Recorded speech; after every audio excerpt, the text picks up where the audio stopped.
भीम की पढ़ाई के लिए आ कर दे। दीदी नहीं दीदी, क्या हाल बना रखा है अपना। लीजिए, धीरे आराम से।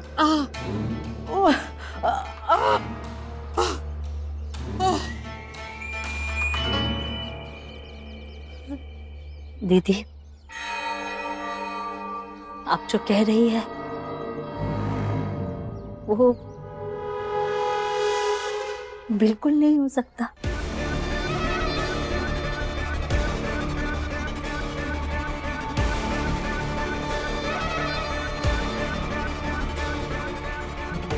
इतनी अजीब क्यों है आप? जब भीम के पक्ष में निर्णय होता है तो उसे तो पहुंच जाती है बधाइयां देने, और आज मेरे पक्ष में निर्णय हुआ है तो मुझे बधाई भी नहीं दे सकती आप।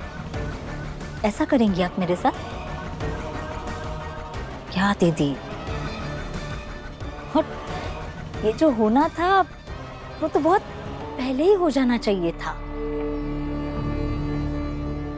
खैर, देर आए दुरुस्त आए। ये पैसा किया, जरा संभाल के, फिर से गिर विर गई ना तो घसीटने के लायक भी नहीं बचेंगी।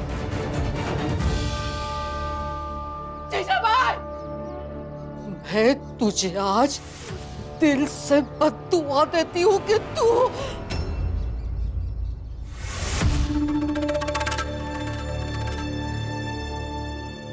नहीं बुआ, चाहे कुछ भी हो जाए हमें किसी को ऐसी बद्दुआ नहीं देनी चाहिए।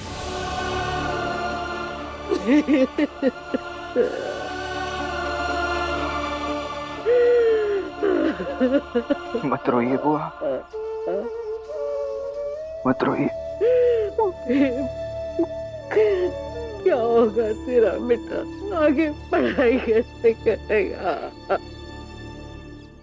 नौटंकी।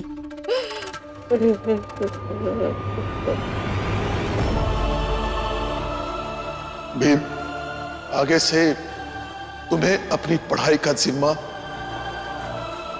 खुद उठाना पड़ेगा। मैं, आनंद, लक्ष्मी, मीरा, कोई भी उस जिम्मेदारी को नहीं बांटेंगे। हर बार इनके साथ ही ऐसा क्यों होता है? एक महीना बचा और हम दोनों मिलकर कैसे जोड़ पाएंगे 25 रुपए? और इस दौरान पापा ने भी उनका साथ छोड़कर उनकी हिम्मत को और कमजोर कर दिया है। क्या करूं मैं? कुछ भी समझ में नहीं आ रहा। कहाँ से आएंगे 25 रुपए?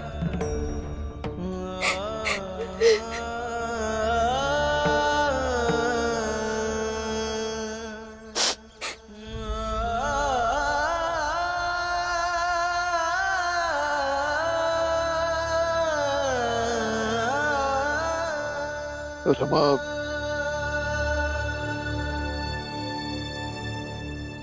मुझे माफ कर दे बेटी। देखो बेटी, मैं कोई सफाई देने नहीं आया,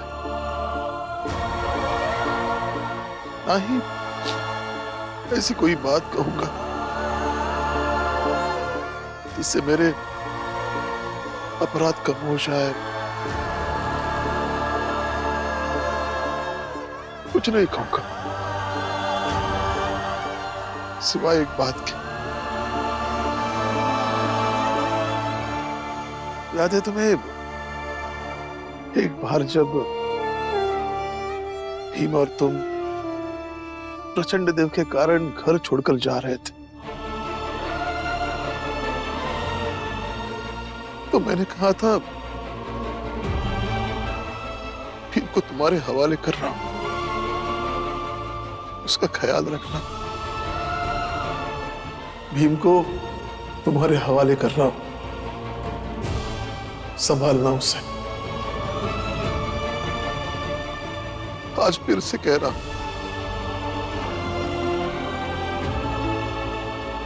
भीम को तुम्हारे हवाले कर रहा हूं, उसका ख्याल रखना।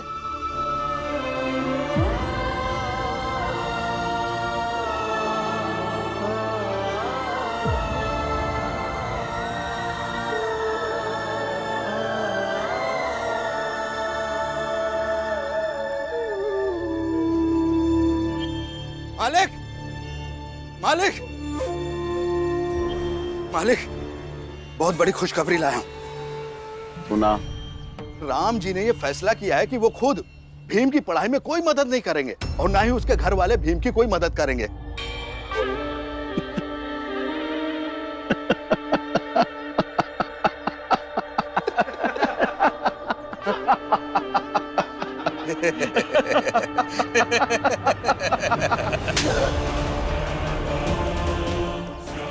नालायक, कल से तुम लोग नरोत्तम जोशी को ढूंढ रहे हो लेकिन अब तक वो मिला नहीं। मुझे नरोत्तम जोशी चाहिए। हट।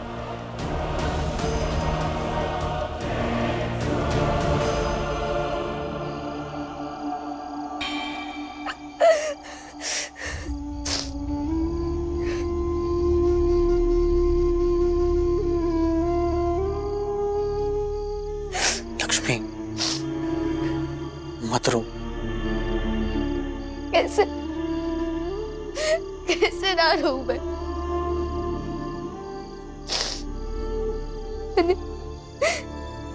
मैंने भीम भाव के साथ कितना बुरा व्यवहार किया,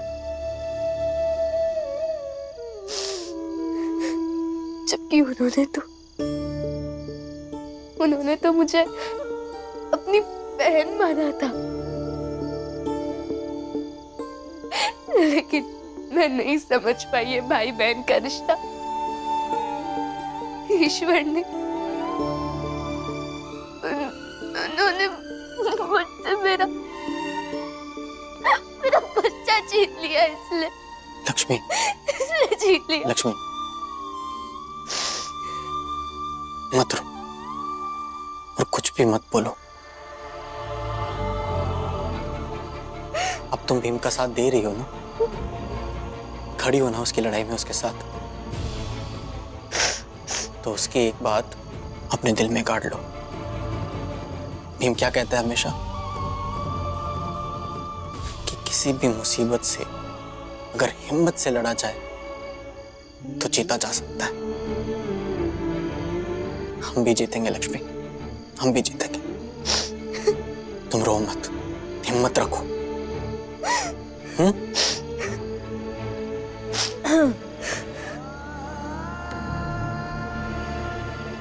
खाना वाना बनेगा इस घर में कि रोना धोना ही चलता रहेगा? क्या ऐसे क्या देख रहे हो दोनों? आज तक इस घर में तुम्हारी मर्जी की चीजें हो रही थी, तब मैंने तो नहीं देखा ऐसे। तो तुम दोनों भी नहीं देख सकते। आई, मैं बना देती हूँ खाना। लक्ष्मी,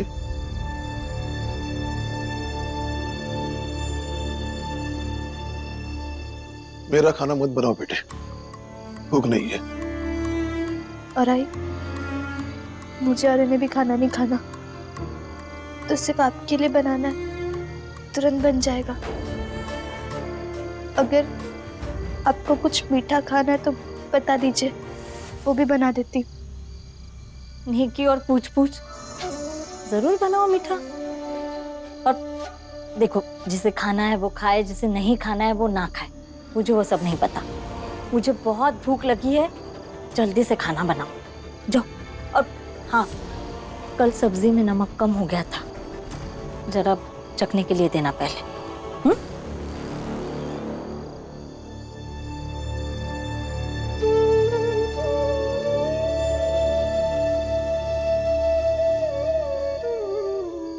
तुम्हें पढ़ लिख कर इतना बड़ा बनना है। हर आदमी तुम्हारे साथ बैठना चाहे, हर आदमी तुम्हें छूकर गर्व महसूस करे।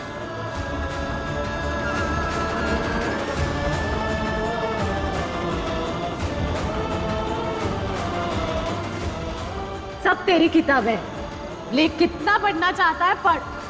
तुम्हारा बाबा अभी जिंदा है, तुम्हारा भाई अभी जिंदा है, अब सब मिलकर कमा लेंगे। तुम्हें सिर्फ पढ़ाई करनी है, सिर्फ पढ़ाई।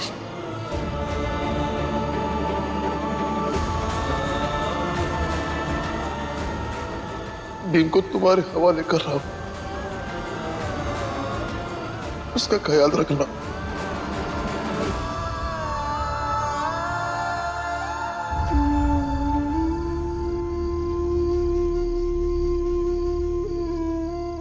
अब क्या सोच रहे हैं आप?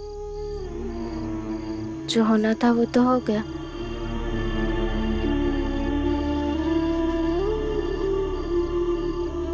रमा,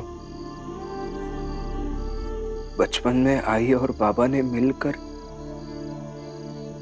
मेरे आसपास पढ़ाई की दुनिया बसाई थी।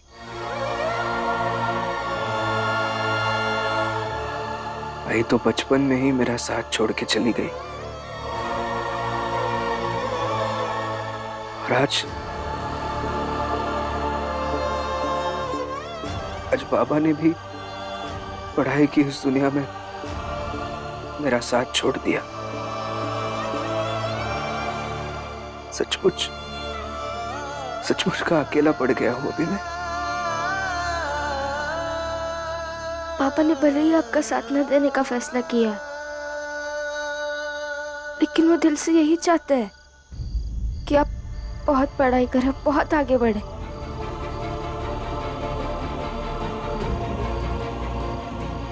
मैं भी समझ सकता हूँ किस मजबूरी में, किस परिस्थिति में उन्हें ये सब करना पड़ रहा है।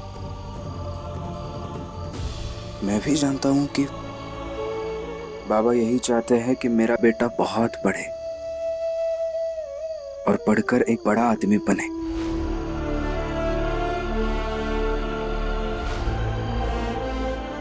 मैं करूंगा। मेरे आई बाबा का सपना मैं जरूर पूरा करूंगा रमा। बहुत पढ़ूंगा मैं।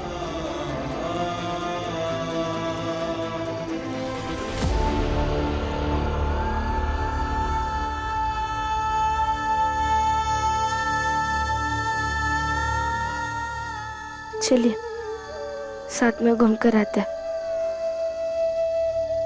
पढ़ाई की एक नई दुनिया बनाते हैं। चलिए।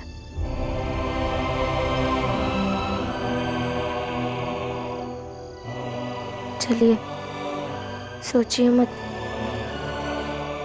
आपकी तरह पढ़ी लिखी तो नहीं हूं, लेकिन इतना जानती हूँ कि कई बार समय के साथ बह जाने से कई सारी उलझनें सुलझ जाती है और बोझिल मन हल्का हो जाता है।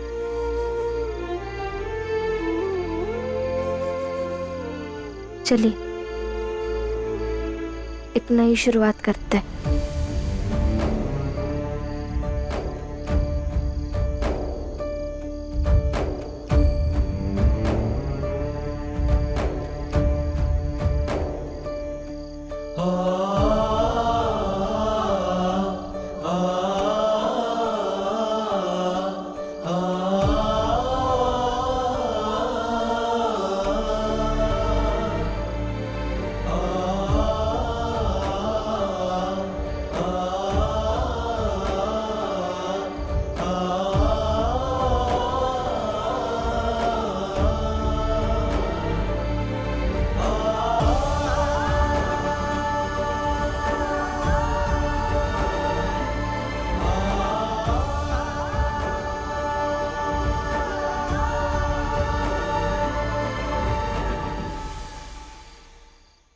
कितनी अच्छी हवा है।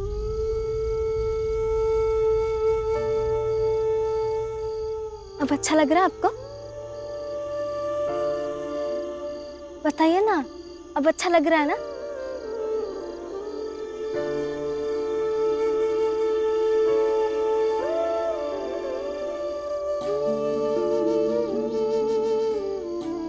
अब क्यों इतने गंभीर बने हुए हैं?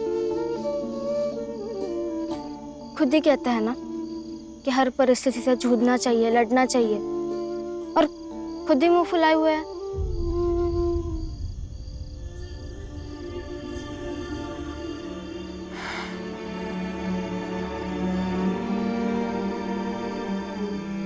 घर चले? ठीक है, आपको अच्छा नहीं लग रहा है तो घर चलते हैं, और अगर अच्छा लग रहा है तो यही रहता है कुछ देर।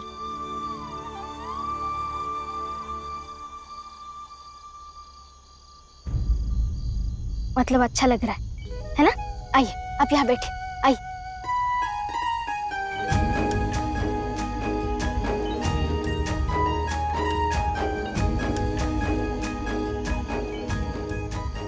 देखिए, अभी भी 28 दिन है पैसे जमा करने के लिए। अब परेशान मत होइए, कुछ ना कुछ जरूर होगा,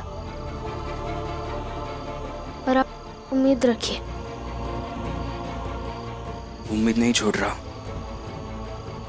लेकिन इस बार मुश्किल लग रहा है। 28 दिन में 25 रुपए हम दोनों से नहीं जोड़ पाएंगे। जिम्मेदारी बढ़ गई है, बुआ की भी जिम्मेदारी है। आपके जीवन में पहले भी ऐसे मुश्किल दिन आ चुके हैं। आप यही सोचिए ना, जब मंजुला दीदी के पति आए थे तो उन्हें भी पैसे देने थे। मंजुला, चेन मिली या नहीं? 1 सप्ताह का समय दे दीजिए, आपकी चेन आपको मिल जाएगी। और अगले 1 सप्ताह में अगर आपने मेरी पत्नी की चेन वापस कर दी तो मैं मंजुला को लेकर यहां से चला जाऊंगा। लेकिन अगर 1 सप्ताह में चेन वापस नहीं की तो भी मैं चला जाऊंगा, मंजुला के बगैर। ऐसा लग रहा था कहीं से कुछ नहीं हो पाएगा, लेकिन हुआ ना। तुमने तो मुझे नहीं बताया, पर मैंने पता कर लिया कि तुम्हें पैसों की बहुत जरूरत है। ये पैसे रखो। वो हो गया रमा, लेकिन इस बार रकम बहुत बहुत बड़ी है। ना हाथ में नौकरी है, ना आगे कोई नौकरी नजर आ रही है, ना कुछ रास्ता नजर आ रहा है। लगता है कि शायद मैं आगे बढ़ भी नहीं पाऊंगा। ऐसा मत भूले। भीम,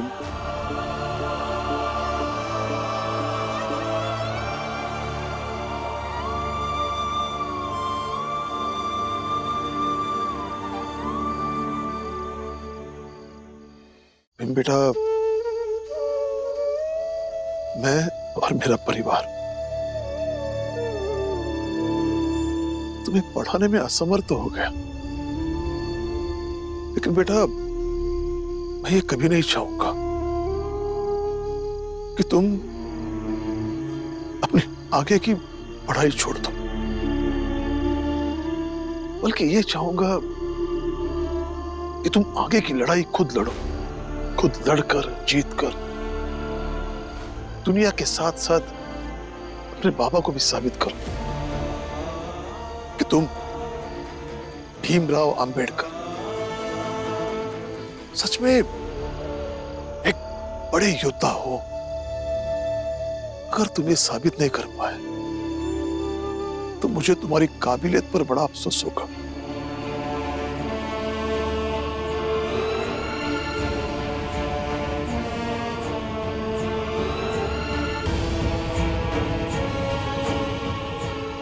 अगर तुम ये साबित नहीं कर पाए तो मुझे तुम्हारी काबिलियत पर बड़ा अफसोस होगा।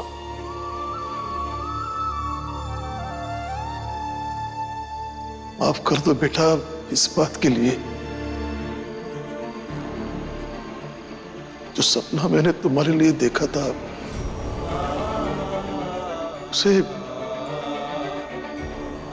उसे पूरा करने की जिम्मेदारी तुम्हारे कंधों पर रख दी है। माफ कर दो बेटा, माफ कर दो।